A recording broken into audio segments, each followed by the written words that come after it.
Deal with us, teach us, remind us about these beautiful and wonderful things.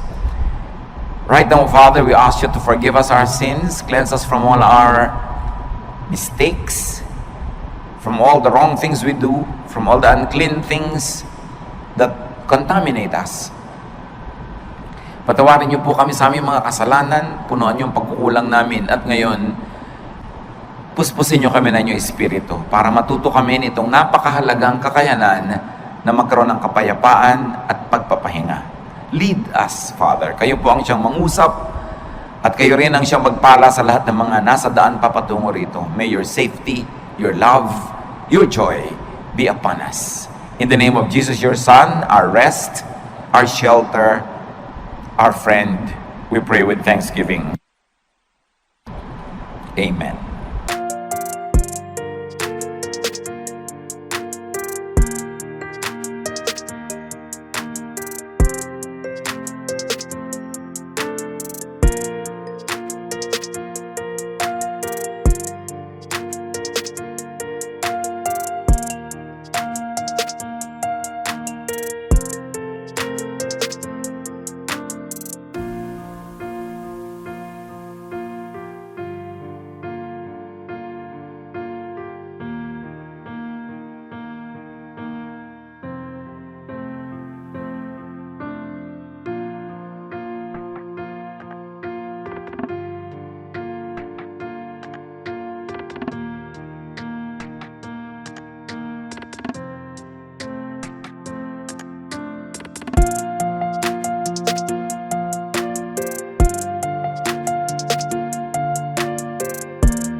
How to rest and relax. Sa mga relihiyosong tao, kuminsan akala nila kasalanan yung magpahinga. Kasalanan yung mag-relax. At parang iniisip nila ang spirituality ay puro na lang pagtitiis, pagdurusa, at mga pagsasakripisyo. But life could be a gift to enjoy or a problem to solve. At kailangan sa simula pa lang, maaga pa lang, nililinaw na natin, ang buhay ba na bigay ng Diyos ay itatrato natin na isang regalo na dapat nating ipagpasalamat at lasapin, o ito isang problemang dapat lutasin. With that kind of mentality, you will already be standing on one side of the fence if you were going to be restful or anxious in life. John 16:33, Jesus says, I have told you this so that you might have peace in your hearts because of me. While you are in the world, you will have to suffer. But cheer up, I have defeated the world. Napaka-relevant po sa buhay natin mga kapatid itong mga verses na ito. Kasi namin ng Panginoon, sinasabi ko sa inyo na dahil sa akin, pwede kayong magkaroon ng kapayapaan. Totoo, habang nandito kayo sa mundo, marami kayong lalasapin, haharapin, kakabakahin problema. Pero, huwag kayong mawala ng pag-asa. Pasiglahin nyo ang inyong mga kalooban dahil napagtagumpayan ko na ang sanlibutan. Kuminsan, nagkakaroon tayo ng feeling na defeated because we think we are the ones fighting. But the Lord is our champion. Nabuhay siya at namatay para sa atin. Ang lahat ng tagumpay ng Panginoon ay tagumpay natin. At siya'y walang kabiguan. Maging ang kamatayan na hindi nagtagumpay na siya'y hawakan ng matagal at siya'y nabuhay na muli, isang pangako na ang lahat ng sumasa kanya ay mabubuhay ding muli. Kasi sabi niya, alam nyo, kaya lumalaki ang problema nyo, pinapalaki nyo.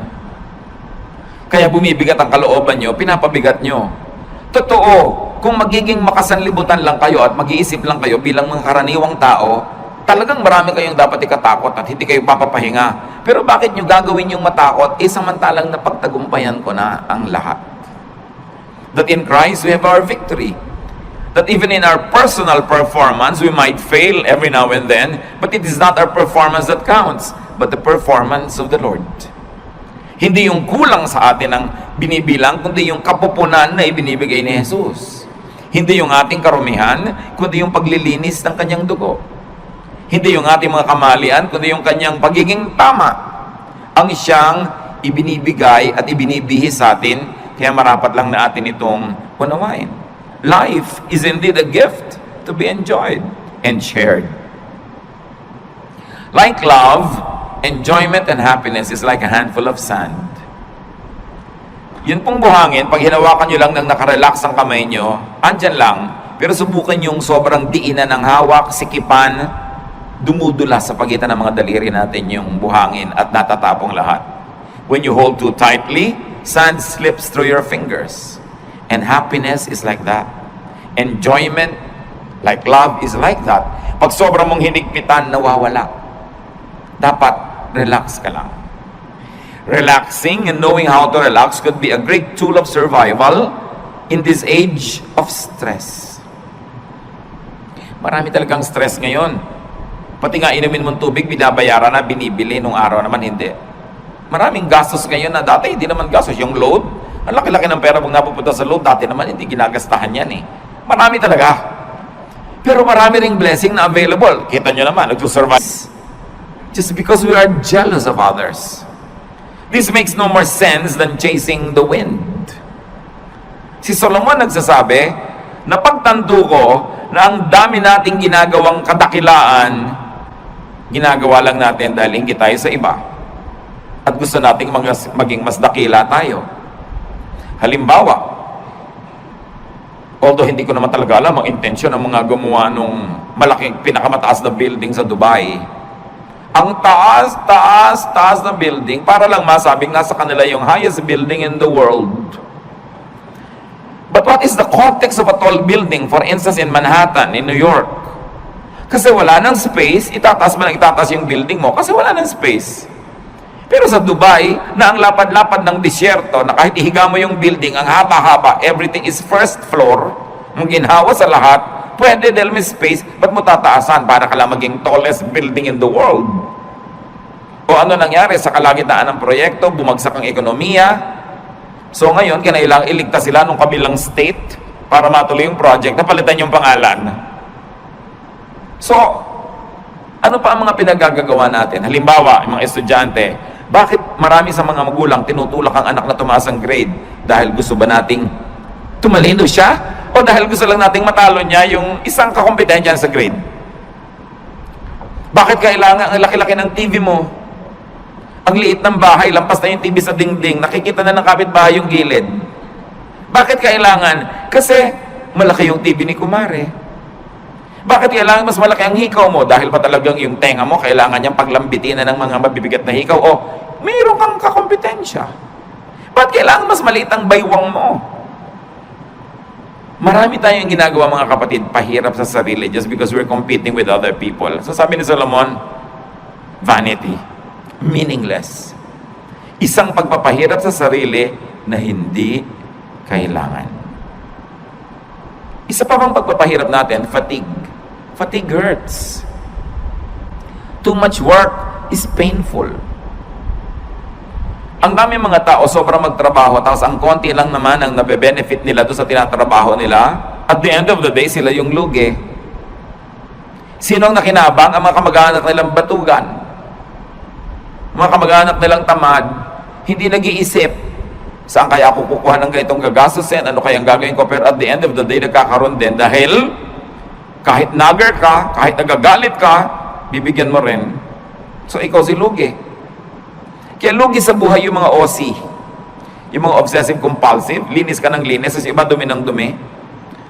Hindi ko alam hanggang ngayon, hindi pa po ako decided kung tatawagin kong blessing yung mga taong walang pake. Yung may baha, walang pake. Tulog. Yung bukas may gastusan, walang pake. Pero at the end of the day, nabuhay din sila ng 70, 80 years old, masaya pa sila kaysa ikaw worry ka ng worry, isip ka ng isip. At ang nangyayari tuloy, dahil mahilig ka mag-isip, ikaw tuloy ang sasagot sa mga gastusin niya. Kasi ikaw yung responsible. But is that the way to live? Do you want to be like that? You've got to let go of some things. Going against your conscience for the sake of gain hurts. Gaano karami mga kapatid ang ginagawa natin na labag sa ating buti? Pero ginagawa mo para lumaki ang iyong kita, o para mapalapit ka sa isang taong pinupuri mo ang totoo, nandidiri ka sa kanya. Ginagawa mo, pero naiinis ka sa sarili mo at ginagawa mo yun. So, ba't mo ginagawa? Yung bang gain na mapapala mo doon, is more than the loss. Pag kinumpare mo yung napala mo at yung lugi mo, na nahirapan ang iyong loob, napagod ang loob mo, nakakasira ng kalusugan, nakakasira ng sarili. Ano pa po ang mga pahirap natin sa sarili na hindi natin na-realize? Strained personal relations, they hurt. Kung meron tayong kaaway, kagalit, and we maintain this kagalitan, hirap tayo. Dahil kahit matigas ang loob mo, kahit ka pa nagtatapang-tapangan, aminin mo, mas gusto mo naman friendly yung atmosphere. Mas gusto mo naman na kabati mo yung kagalit mo ngayon. Mas gusto mo naman na love ka niya kaysa hate. Kahit nagpe-pretend ka pa that you don't care, you care. Why? Because the Spirit of God lives in us. And that Spirit is hurt whenever things are wrong. Kung ang mga relasyon natin sa ating kapwa ay pangit, kaya kami mga tao nagpapagamot, laging masakit ang ulo, laging masakit ang likod, laging masakit ang ganito. Tanong mo, marami ka bang kaaway na kamag-anak, kaibigan? Opo. Hindi mo kailangan ng gamot. Makipagkasundo ka lang, baguhin mo ugali mo, gagaling ka. Kaya kami sakit, kahit inumin mo lahat ng isang drum ng mga gamot, kung lagi kang nakikipag-away, lagi kang may kaaway, may gusto kang sugurin, defensive ka dahil may sumusugod sa'yo, magkakasakit ka. Kaya ang Panginoon nagtuturo, forgive, make peace. Sa palagay niyo, nagtuturo siya para tayo lugihin? No. Nagtuturo siya ng ganoon kasi alam niya, when you forgive, you relax. When you make peace, you relax. And when you relax, you will get well, even if you're sick. Or you will not get sick. And then it's to your advantage. Lahat ng turo ng Panginoon, hindi para tayo madehado. Doon tayo panalo. Ang tulo ni Satanas, yun ang mahirap. Yung dapat ikaw ang panalo. Talunin mo siya. Dapat mas mataas ang score mo. Dapat mas mayabang ka sa kanya. Dapat mas malakas ka. Hindi ka mapapahinga. Pag lagi ka nakikipag-compete. And these are usually the burdens of and deception in highly professional vocations or in competitive endeavors. Yun ang pinag-usapan natin.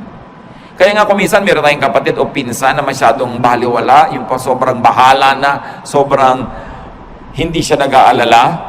Ang totoo, mas minsan humahaba pa yung buhay niya kaysa sa'yo. Siyempre, ayaw naman natin maging ganon, pero meron tayo kahit konting dapat matutunan doon sa mga taong marunong magsawalang bahala paminsan-minsan. Kasi pwede mong punuin ang buhay mo ng puro takot, pero ano mapapala mo? Obserbahan nyo sa aeroplano, pag magte-take off, iba-iba reaksyon. Meron talagang yung naninigas ang panga, nananalangin ang hindi matapos-tapos. Minsan magdalangin ka ng isang beses, tapos tama na. Ba't walang patid? Para ka nalang laging natatakot, nagte-take konting tagtag ng aeroplano, takot. Meron naman, kain ng kain, may natutulog. So, pare-pareho rin yung darating. Kung 1 oras kayo sa loob ng aeroplano, o 5 oras, o siyam, pare-pareho rin naman kayong lalabas sa aeroplano na pag nag-landing, pero ikaw hindi ka nag-enjoy kung warrior ka. Because it's in your mind.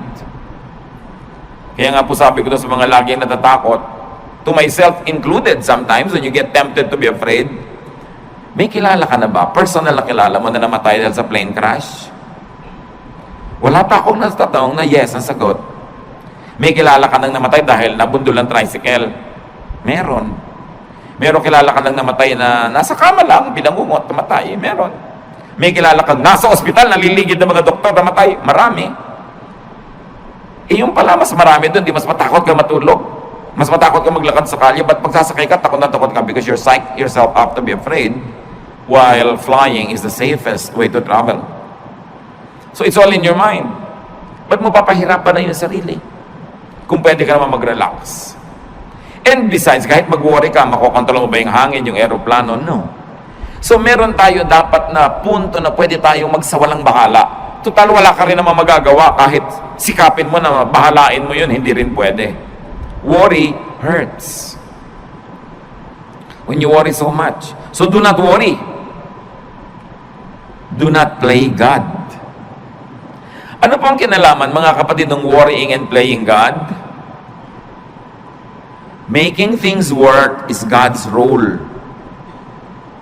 Yung hindi mo control, katulad nun, lumilipad ka na, hindi mo control yan eh. So, hayaan mong God ang mag-isip doon. Colossians 1:17, God's Son was before all else. And by Him, everything is held together. Sa pamamagitan ng Diyos Anak, ang lahat ng bagay ay nagkakakapit-kapit, nagkakalakip-lakip, umaandar ang mundo, umaandar ang sinukob, umaandar ang creation dahil sa Diyos Anak. Hindi dahil sa iyo. So kung meron dapat mag-worry how to make things work, siya, hindi ikaw. Ang dapat mo lamang gawin, yung papel mo. So kung engineer ka, i-check mo kung maganda ang makina ng mga aeroplanong chine-check mo. Kung ikaw ay may papel, gawin mo yon. At pagkagawa mo nun, leave the rest up to God. Kaya mahalaga, ginagawa mo lang yung papel mo. Sabi nga ng Desiderata, the universe is unfolding as it should. Sisikat ang araw bukas, tulungan mo man o hindi. At lulubog yun bukas ng gabi, pigilin mo man.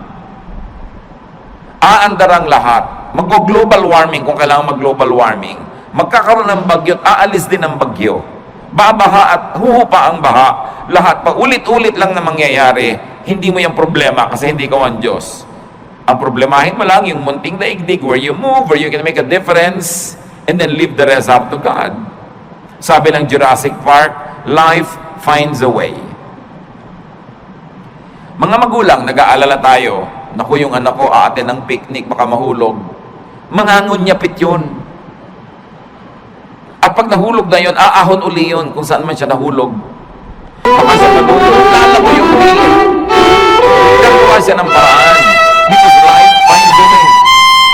Minsan ang takot ng mga magulang, mamatay siya ng hindi pa matatanda yung mga bata. Ang alagaan nila ang sarili nila. Kahit hindi mo alagaan yung mga batang yan, nakadikta sa kanilang kalikasan, aalagaan nilang sarili nila. Pag binahipo sila mainit ang plancha, pagkakita sabihin, tatanggalin nila yung kamay nila. Nakusula. Sa atin yun, we were wired to survive, to produce, and to live the cycles of life that are assigned to us. So hindi natin dapat masyadong inaalala. Huwag mo alalahan yung shape ng bulkan ngayon. Magiging perfect pa kaya yan ng matagal? Paano kung sumabog? May mga nagagano, nagwo-worry. Anong gagawin mo? Tingnan mo na lang siya. Kung hindi na siya perfect, tabi-tabingi. Find another beauty in it. But enjoy it while it lasts. Maybe you have a provider complex, or a protector complex, or a teacher complex, but do it only up to a point. Do not overdo being a provider. Because even if you don't provide for your loved ones, they will find a way to continue living. Even if you don't protect them all the time, God designed them to protect themselves. You don't always have to be the teacher. You don't always have to be the moralizer, the one who says the right thing, because they will also hear it from other sources, aside from they will hear it from their conscience. So, don't play God, that's what I mean. Iinom ka ng gamot, inumin mo, manalangin ka, and let it work. Huwag mong alalahanin. Huwag mong buksan yung mga benda ng sugat mo para tingnan mo kung naghihilom na yung sugat mo. Dahil lalo na namang mabubulat-lat, dudugo lang. Let it heal by itself. Just do your part. It's important because when you over-worry, you get too tired and fatigue hurts. Pag pagod ang tao, bumababa ang immune system. Madali kang magkasipon, madali kang magkaroon ng mga sakit pag pagod ka kasi bumababa yung panglaban ng katawan mo sa mga invaders. Kaya dapat nagpapahinga. Observe design and load limits. You have to rest. Sa mga may mga bayani complex, rest. More work sometimes means more income, but often it means less happiness. More income doesn't always mean more happiness. Maybe more pleasure for the people who depend on you, but not necessarily for you. At meron kang tungkulin sa iyong sarili, bago pa man ang tungkulin mo kahit kanino, kailangang buhayin mo ang sarili mo, pasayahin mo ang sarili mo, ipahinga mo ang sarili mo, at huwag mong payagan kahit yung mga minamahal mo, napatayin ka, sipsipin ang dugo mo, istrohin ang dugo mo, nag-e-enjoy sila, tapos ikaw yung nangangalirang at natutuyo. You have a duty to yourself. Life is a primary duty of life.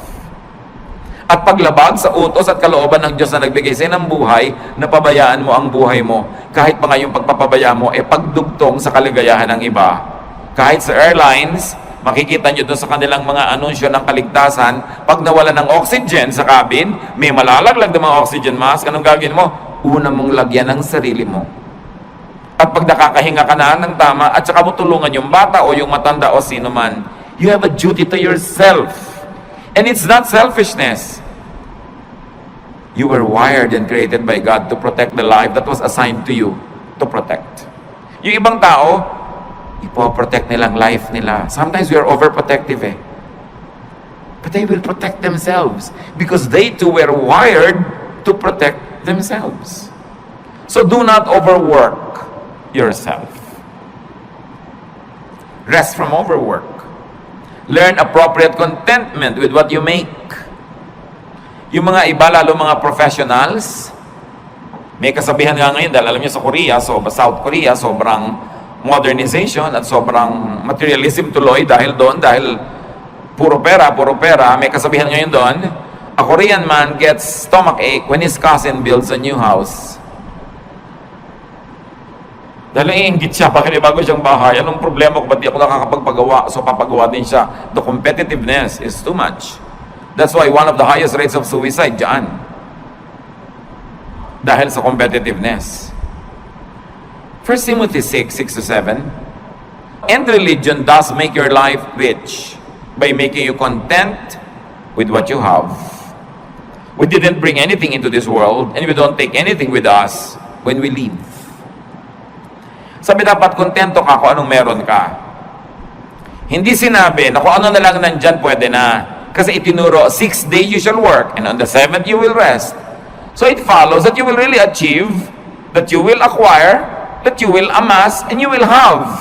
But the point is, be contented with what you naturally have. So kung ito pa lang yung kinikita mo ngayon, ginagawa mo naman yung best mo, huwag mo i-compare sa kita ng iba, to the point that you will kill yourself trying to beat that other person and trying to make more. Kaya nga sa mga highly professionalized fields, totoong-totoo yan, ang daming may ulcer. Ang daming may insomnia. So they squander their youth trying to make money, and when they are old, they use all their money to become healthy again. So mahalaga, iniingatan mo yung katawan mo na may limit ang pwede kong gawin. Hindi ako pwedeng lagi nagpapakabayani. Hindi ko laging sosolve ang problema ng daigdig. I will have a healthy level of self-preservation. Do not strain yourself to make now what you should still make tomorrow. Yung kikitain mo pa bukas, huwag nang kitain ngayon. Magpahinga ka naman. At sabi ni Solomon, the more money you make, the more people come to spend it. And don't you find it true? Nung maliit ang kita nyo, hindi kayo pinapansin ng mga tao, so yung maliit na kita nyo, kasya sa inyo. Nung lumaki-laki, biglang naalala na ngayon ng nanay mo na malaki yung kita mo, naalala ng kapatid mo, naalala ng pinsan mo, heto na ngayon nakadaing sa'yo, nakahingi. Lumaki pa lalo ang kita mo, pati mga pinsan mo ngayon nagdadatingan na para makihalo at makikuha sa mga kinikita mo. So ikaw ang mag-isang nahihirapan, nagdurusa, yung iba ibinebenta ang kaluluwa, ginagasgas ang muka, sinasaktan ng sarili para kumita, tapos ang daming humuhot-hot. Do you like that? Pag marami kang kinikita, maraming makikiparte. Dadaming kamag-anak mo, maraming tutuntun sa'yo. Hindi naman masama maging matulungin tayo, but making more money at the expense of your health and peace does not always benefit you. Probably it benefits other people. And this is not what you want to happen in your life. Do not strain yourself. Natural lang dapat. At sabi ng Panginoong Jesus, let the day's own trouble be sufficient for the day. Tomorrow will be another day, another problem with a solution. Do not try to solve the problems of tomorrow with today's solution, because today's solution is only for today's problem. Parang yun ding pera mo, for today lang yun, so spend it. Paano bukas? Tomorrow you will earn again and you will spend for tomorrow. But when you spend your income now for what you will still have to spend on today and tomorrow, kulang. Kaya dapat, hindi rin natin fast forward ang expense. Don't spend more than what you earn. And you should be responsible in handling your money. Kasi para hindi ka ma-stress at para hindi ma-stress ang mga mahal mo sa buhay. Kasi kung minsan sobrang kang relaxed, kaya namang pala nagkakaganon, ang sobrang nahihirapan yung kasambahay mo. Magkakapera ka, gagastahin mo sa walang kwenta. Pagdating ng bill ng kuryente, ng tubig, itong kasambahay mo nagbabayad. So ang pinag-uusapan natin mga kapatid is how to rest and also how to let your loved ones rest. And that happens only when you are responsible. So responsible enough tayo. Do not be overly competitive, but don't also be overly sacrificing for others. Yung sobrang pagsasakripisyo para sa kapwa, hindi yan turo ni Jesus. Turo lang yan ang simbahan kumisan. Mark 6:31, a very interesting episode in the Lord's ministry. But so many people were coming and going that Jesus and the apostles did not even have a chance to eat. Then Jesus said, let's go to a place where we can be alone and get some rest. Sasabihin nyo ba, very un-Jesus yata? Ang daming tao na kailangan ng pakainin. Ang daming taong kailangan pagalingin. Kailangan ipanalangin. Kailangan i-counsel. Kailangan turuan. Kailangan palayasan ng mga espiritong nakatira sa kanila. Pero pagod na sila. Ano sabi ni Lord? Shh, halik kayo. Tahimik tayo mawala dito. Iwan natin ang mga taong yan. Pumunta tayo sa isang lugar na tahimik na hindi nila tayo masusundan. Magpahinga tayo at kumain doon. Do you do that?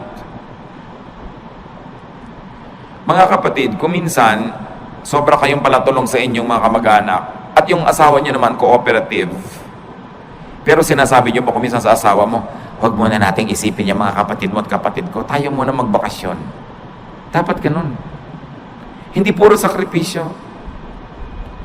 Yung nakatira ka sa isang bahay na ang ingay-ingay, nakakatuloy kahit sa katumingin na yung mukha, siksikan.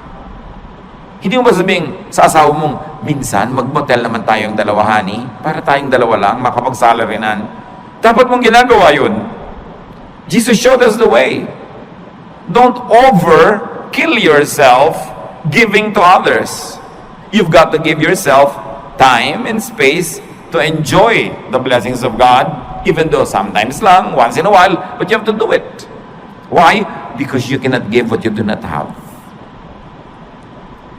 Pag lagi ka ng aburido, wala ka rin namang maibibigay. Kung isang pera lang, pero may kasama pang bunganga, kasi aburido ka. Minsan nagbabantay ka nga sa pasyente, pero kulang na lang, hulog mo siya sa kama. Kulang na lang, hagisan mo ng juice niya. Kasi pagod na pagod ka nakababantay. So pwede mo sabihin, mga kapatid, kayo naman magbantay sa nanay, pagod na ako, mainit na yung ulo ko pati sa kanya. Why? Because we have limits. So huwag nating sobrang pagodin din ang kapwa natin. Sa mga families, kumisan unfair eh. Yung nag-aalaga sa magulang, yung isa lang napa-assign, dapat take turns. Para fresh ka. Kung may mga hirap, kailangan you take turns facing the difficulty, hindi lang isa yung naka-assign. Observe your limits and observe your Sabbath. Yan, Panginoon, sabi niya, iwan muna natin sila. Kahit mamatay tayo dito, katutulong, hindi pa sila mauubos. So, kailangan magpahinga rin tayo. Dahil, habang mahal ni Jesus yung mga taong tinutulungan, mahal din niya yung mga manggagawa na kasangkapan para tulungan ang mga yon. So huwag niyong aalaw yung sarili niyo na maging manggagawa lang o ang mahal niyo sa buhay na nagko-cooperate kayo na lang tapos puro benefit ng iba. You have to learn to set time and space for your own enjoyment. Every day, every week, every month is long enough for you to have that private, pleasurable moment. We all need that to keep our sanity. Para hindi ka mabaliw. Kaya yung nasosobrahan, hindi ba kinakausap na ang butike? Nakikipag-chess na sa anino at nakikipagtalo kung sinong nanalo. Why? Wala man lang pahinga. Walang relaxation. Another self-inflicted pain is anger. Anger hurts.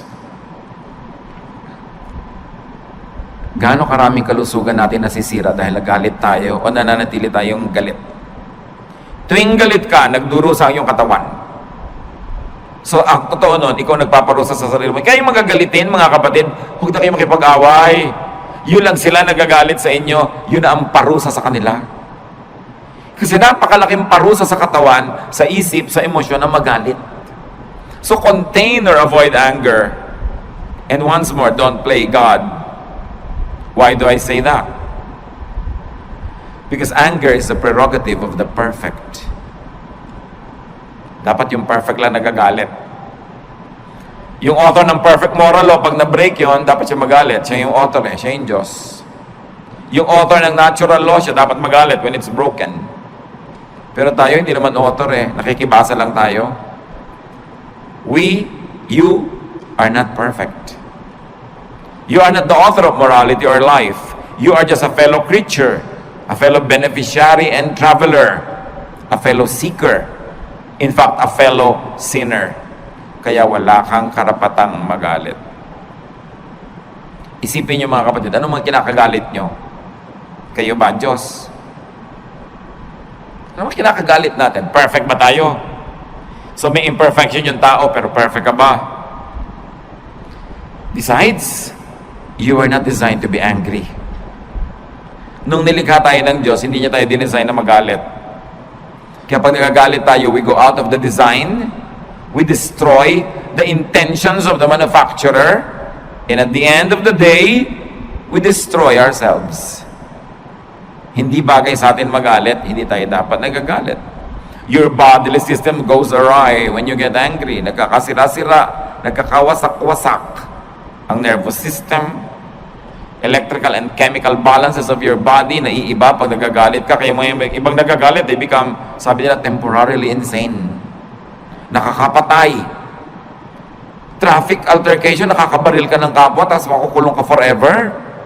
Dahil lang nagalit ka. That's why galit should be controlled. And your bodily system, including your soul, gets damaged when you stay angry. So dapat hindi magalit, at tapos kung nagalit na, dapat hindi tagalan.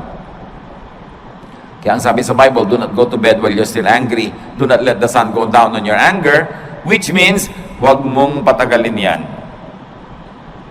Pero yung merong nagdaramdam sa inyo, 7 taon na, gusto nyo bang tumapa kayo sa tamtax at huwag nyo alisin sa talampakan nyo ng 7 taon? Ito yung naglalakad kayo, kumikirot, lumabaon, nagnanana. Higit pa ron pag meron kayong galit na kinikimkim sa puso. Dahil hindi lang talampakan na naapektuhan. Naapektuhan ang inyong puso, ang inyong isip, ang inyong emosyon, relasyon sa kapwa, relasyon sa Diyos, kalusugan. It is foolish to remain angry. So, don't remain angry dahil kayo banal. Pero kung hindi kayo banal, at least be intelligent. Still don't be angry. Because it's not good for you. Huwag kayong magkimkim ng mga sama ng loob. Ibulalas nyo kung kailangan ibulalas, o ipatawad nyo na lang, pero huwag yung kimkimin. Huwag yung kimkimin. Nararanasan nyo na ba na mapapadighay kayo, hindi nyo maidighay-dighay? Di ba? Ang hirap kimkimin. Subukan nyo magkimkim ng sinok. Ang hirap. At yung mga kinikimkim pa natin mga kung ano mga sama ng loob, may LBM kayo, kinikimkim nyo, ayaw nyo ilabas, ano mangyayari sa inyo? Di ba? Alam nyo mangyayari sa inyo? Masahol pa ron ang galit. But Satan is so deceptive that we don't realize that simple anger is destroying us. Pag nakita mo yung tao, tumataas ang presyon mo. Pag naalala mo siya, nawawalan ka ng ganang kumain. Baka maging violente ka pa. Lugi ka. So rest and relax. Rest your body, your senses, with pleasure and beauty. Kaya kailangan natin ng kagandahan. Kailangan natin ng kasiyahan. Observe the human body. It's really a fun machine. Pag tinignan mo ang bawat bahagi ng iyong katawan, it's a fun machine. It was designed for sensual experience, which religion demonizes, but the law of nature is the purest law of God. So ginawa ka niya ang body mo na may mga kiliti, may mga saya. Bakit pagka inom ka, mayroon pang masarap na temperature? Pagkakakain ka, may masarap na lasa? May tamang alat, tamang asim? Bakit pag may tinitingnan ka, dapat maganda yung shape, tama yung kulay? Pag may pinapakinggan ka, hindi noise, dapat music. Bakit nilagyan tayo ng Panginoon ng iba't ibang senses for us to enjoy those senses? So, you relax your body with beauty. Nililinis mo ang bahay mo para maganda, mabango. Nililinis mo ang kapaligiran, inaayos mo. It's great therapy. Please your eyes, your ears, your palate, your taste, your nose, your skin, your body. It is not ungodly. Why? Because our spirit lives in this body. Kung ang gusto ng Panginoon, spirito ka na lang, di dapat sumakabilang buhay ka na. Tanggalin na yung spirito sa katawan. Pero inaalagaan natin yung katawan. Akala ng iba, pag relihiyoso ka, ini-ignore mo yung katawan mo. Taking care of your body is one of the highest forms of spirituality. Because your body is a gift from God. It is even called temple. Kasi, paano mo itatransport yung mga tao to a spiritual level kung tulog mo pa lang, nayayamot sila dahil mali? So, imbes ikaw makalimot sa sarili at madala ka sa spiritual level, hindi ka makalimot-limot dahil kitang-kita mo, dinig na dinig mo yung mali. Nagiging critical ka pa tuloy, nagiging palapintas, nagkasala ka pa. Pero kung maganda talaga yung music. There was a long stretch in my spiritual life na ang talaga nagdala lang sa akin, mga kapatid, kanta ng choir. Umaattend ako ng church na yun ng kung ilang taon, nung isang attendee ako. Bihira naman ako talaga mabless sa message. Boring talaga. Bihira talaga ako mabless sa ibang nakikita ko, pero inaabangan ko lang yung kanta ng choir, and that sustained me for a long, long time. It was enough food for me. But can you imagine kung maganda na yung kanta ng choir, maganda pa yung message, mabait pa yung kapatiran, mabango pa yung church, maayos pa lahat? Grabing, maraming pinapasukan sa senses natin yung blessing ng Diyos. Kaya hindi ba may aromatherapy? Pag pupunta ka sa mga spa, ano pong gusto nyo? Yung nakakapagpahinga, yung nakakagising, yung nakakatulog, kung ano-anong maipapaamoy sa'yo, pipili ka ng scent, because through the nose, the spiritual world becomes real. Kaya kung nakatira ka sa mga lugar na ang baho-baho ng paligid, di ba away ng away ang mga tao doon? Kasi pag amoy mo, nasa utak mo na agad yung baho. Sa palagay mo, kung puro baho ang naaamoy mo, babait ka. Ang hirap. So you don't deny the senses and use the senses to rest. So kung makikinig ka ng magandang music, may naamoy kang mabango, may nakain kang masarap, kahit hindi mahal, mapapahinga ang katawan mo. At yung pahinga na katawan, tinatahanan nyo ng espiritong payapa. Kahit gaano kataas ang espiritu mo, kung nasan yung katawan mo, dun yun pupunta. So kung ang baba-baba ng level ng katawan, nahihila niya pababa yung spirit. Kaya sinasabi, the spirit is willing, but the body is weak. So the body has to be strengthened. With pleasure, with rest, with cleanliness, with righteousness. So indulge your senses. It's an act of union with your Maker. Kung gustong makipagniig sa atin ng Diyos, diyan siya pumapasok sa mga pinto na yan, sa senses natin, at sa ating brain. Kaya yan ang maraming paraan para tayo makakonekta sa Spirito. Your body, after all, is a temple of the Holy Spirit. Ecclesiastes 8:15. So I think we should get as much out of life as we possibly can. There is nothing better than to enjoy our food and drink and to have a good time. Then we can make it through this troublesome life that God has given us here on earth. Ano sinasabi ni Solomon na pinakamatalinong tao sa lahat? You must get the most out of life. You must get the most pleasure. You must get the most fruits. Eat the best when you can. Listen to the best. Have the best. Sabi niya, there is nothing better than to enjoy good food, a good drink, a good time. Why? Because life has a lot of troubles. It had a lot of troubles, it's having a lot of troubles, and it will present a lot of troubles. Iba na yung pinatatag ka na ng napakaraming magagandang karanasan, pampatibay sa'yo, pagka ikaw ngayon ay pinupukol, binabato, itinutulak, ginigiba ng mga pangit na karanasan, meron kang pagkukunan sa iyong alaala ng mga masasarap na mga kanaalaala, payapang mga moments in your life, and it will strengthen you. Kaya yung mga bata na pinalaki sa kalupitan, sa palo, sa walang pag-ibig, usually buong life halos disoriented sila. Unless kilalanin nila na kailangan nila magpatawad, magbagong buhay, at kilalanin nila yung pagbabago ng Panginoon, all their lives have become a slave of their dark past.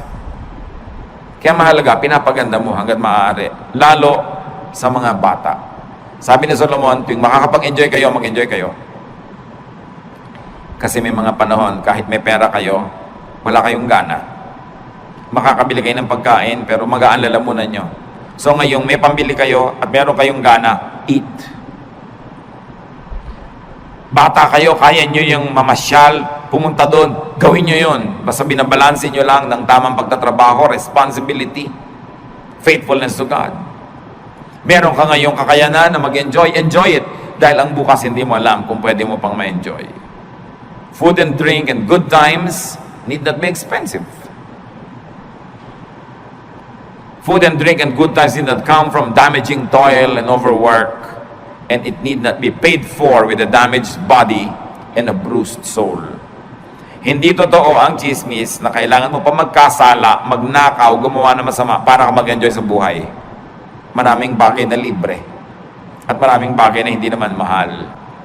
Ang kailangan lang baguhin natin attitude, we must remove from our value system the notion, the mistaken notion that spiritual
assignment mo sa mundo, anong mission mo sa buong buhay, sa isang taon, sa isang buwan, sa isang linggo, sa isang araw, sa isang oras, nag-iiba-iba yung mission na yun.